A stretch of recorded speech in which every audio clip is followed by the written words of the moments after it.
Hi everybody, it's Cherie. So I decided to make a video this week, and I've been not really wanting to do this because it involves one of my siblings. So I decided I would go ahead and post it because, long story short, in Texas we're frozen, and it's not fun at all. If I wanted to live in the cold, I go live in the cold. But somehow the cold has come upon Texas, and I hate it. Hate it. Anyways, so this video, of course, is not the best, and I know I look ratchet, but oh well. Here we go. So I decided I had gotten a message from one of my siblings not too long ago, and the message was really a moment of just I was just really glad to hear from him, and that he has grown so much as in growing up. And he's really intelligent, super smart, and he has just a really phenomenal life, and I'm super proud of him. I don't really have anything ever negative to say about him. So I'm really proud of him. But anyway, so it kind of brought to mind a moment in time when my two younger brothers were born. When I came to Texas, they were really little. So they either have very limited memories, or I have very limited memories of them because of them being so young. The baby is, his name's Enoch, and he's a cutie patootie. But long story short, when I was growing up there, having the two little brothers born, they were born so late in life.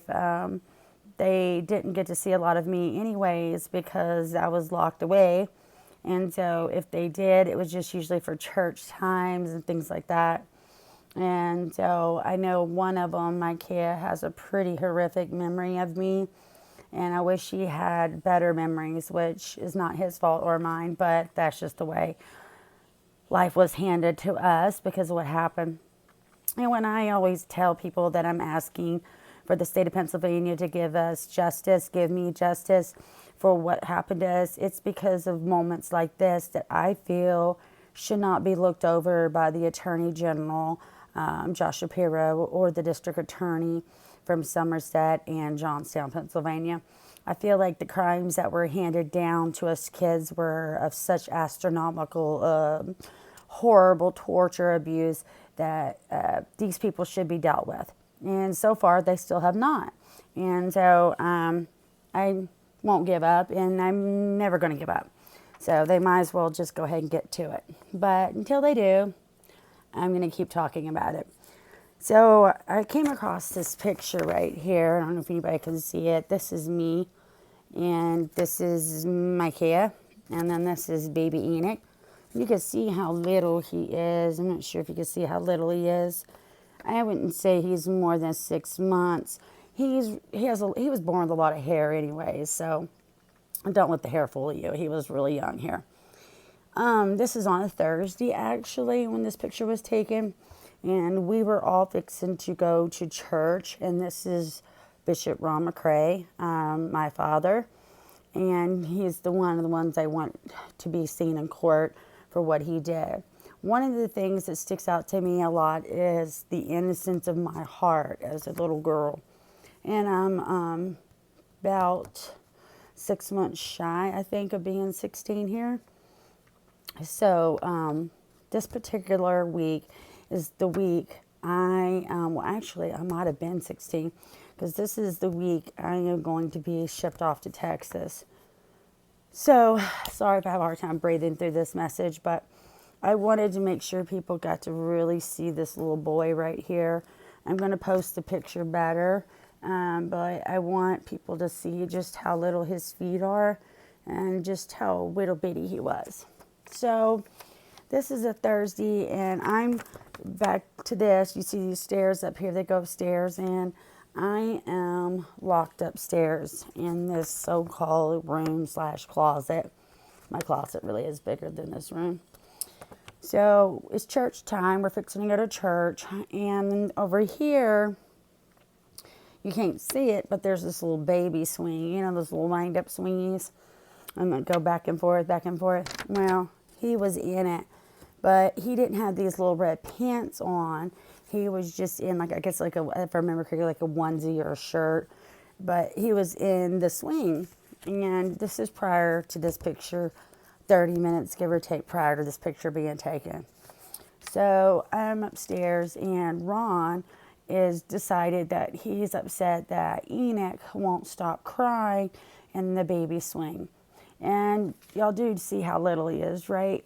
And long story short, well, there's not really a long story to it. Cheryl, which I'm pretty sure is the one that took this picture, my mother, never tried to stop Ron from doing the things he did, or she instigated things to do, like instigated situations a lot.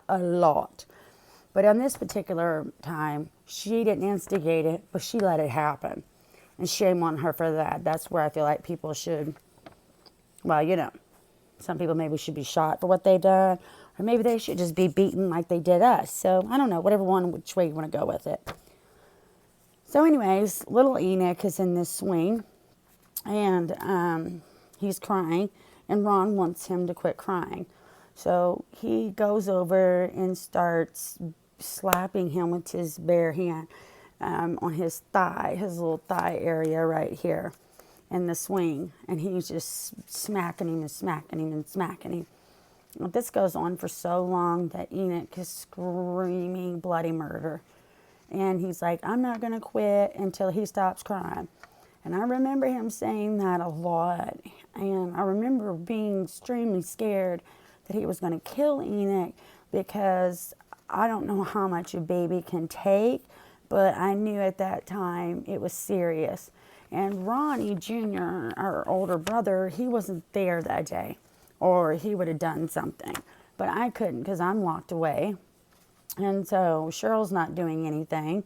So he just keeps hitting him over and over and over and over. It went on for a very long time, because church starts at 7 o'clock. So we have to go to church. And of course, Enoch is not going to quit crying because he's hurt so bad.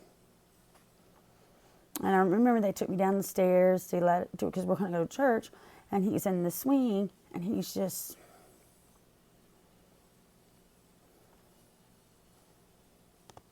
his leg was just...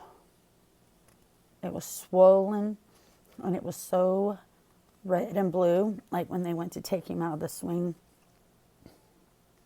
his leg had swollen where they couldn't pull him through the little, the little thing where you pull him out of. So he was having a hard time getting him out of the swing. So they got him out of the swing, and they handed him to me in here.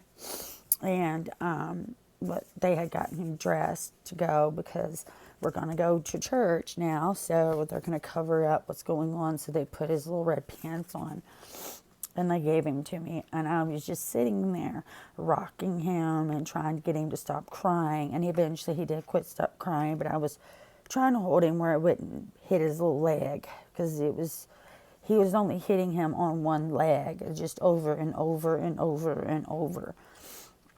And anyway, so we go to church. Well, later on, I think within a couple days, Ron was driving down the road with me in the truck, and inside the truck, there's like this place on this mountain part where it goes down. And we used to be really scared driving down it, because if you slid off, you're like dead, because it's such a big drop down.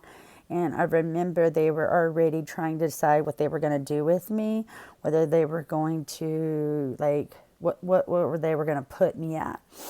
So I remember Ron was asking me all these things of basically why I was, quote, full of the devil, and why I didn't love being a Bible Anabaptist church child. And I was just terrified to say anything. So I'm in the truck by myself with him, and we're going down this really serious place of like the drop off. And he stops the truck, and he wanted to know, what would it take to make me happy, and what would it take to make me stop being full of the devil. And I remember I said, I can't tell you, because you'll get upset. And he was like, no, I want you to tell me. Because I do remember they had already were discussing like putting me on a plane to leave. I remember that quite vividly.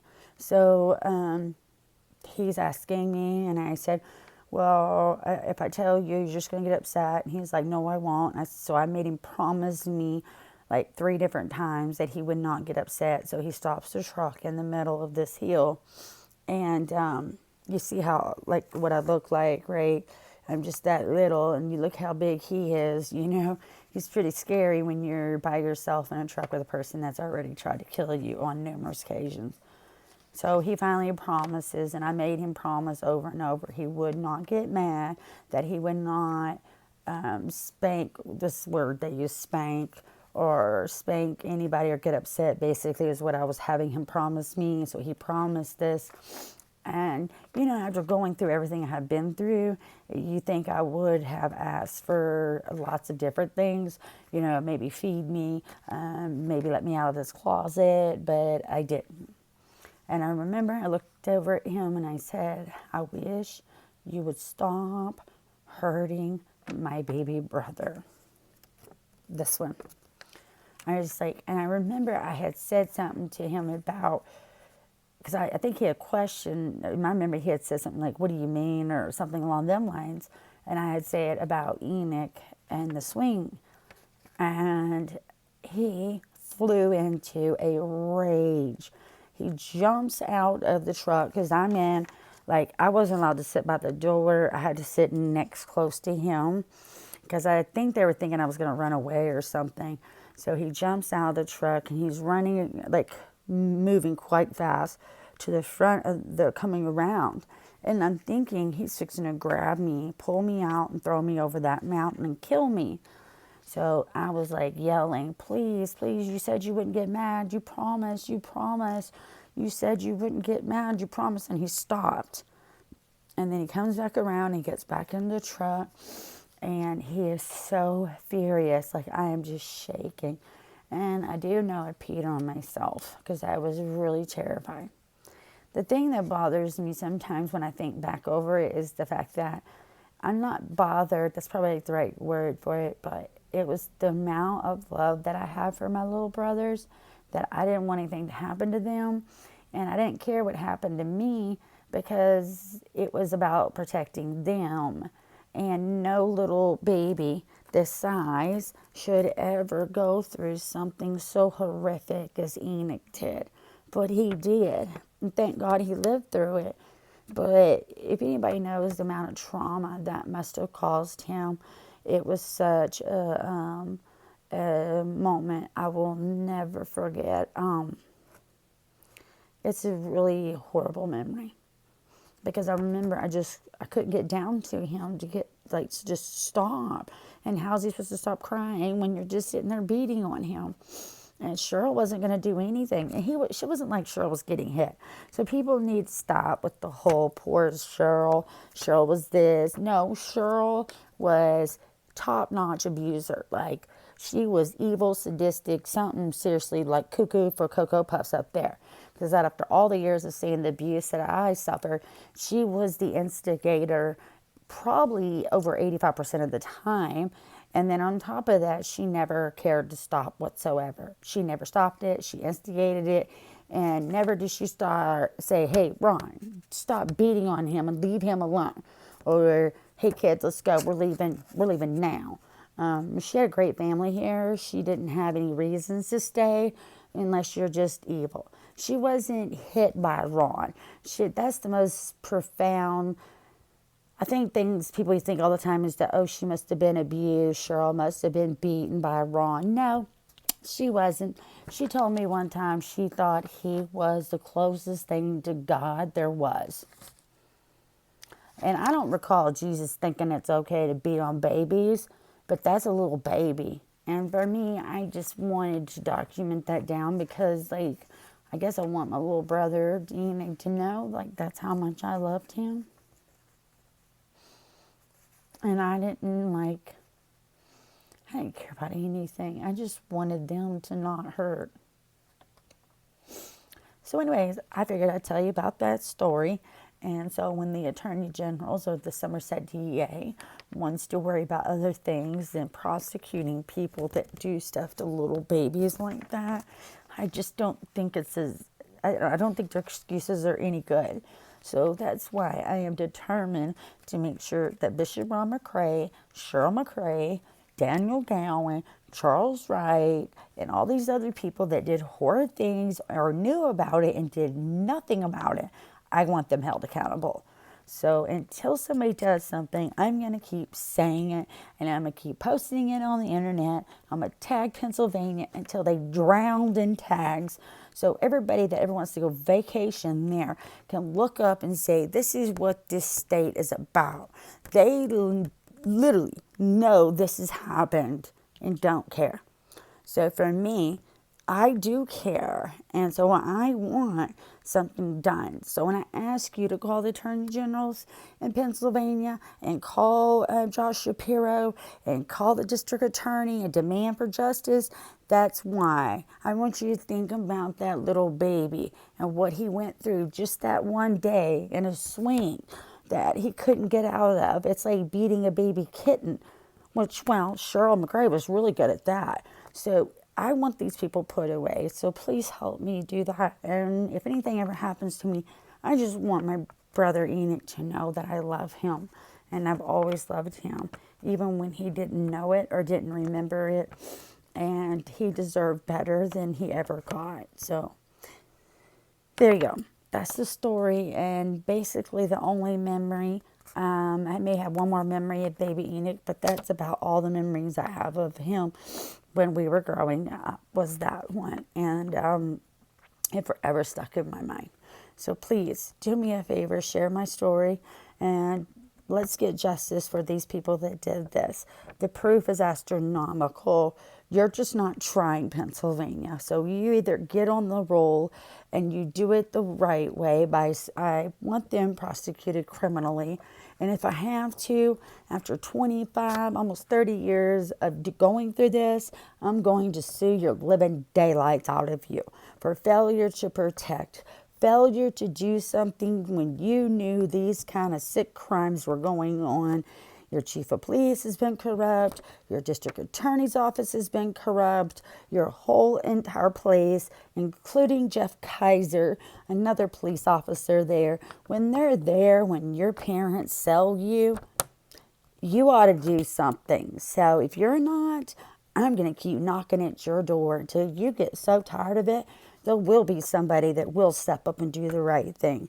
So until then, I ask you, and please share this and ask for justice for Cheriemcrae, and that she deserves it. Thank you so much. I appreciate y'all. Please share this, and I just can't thank you enough.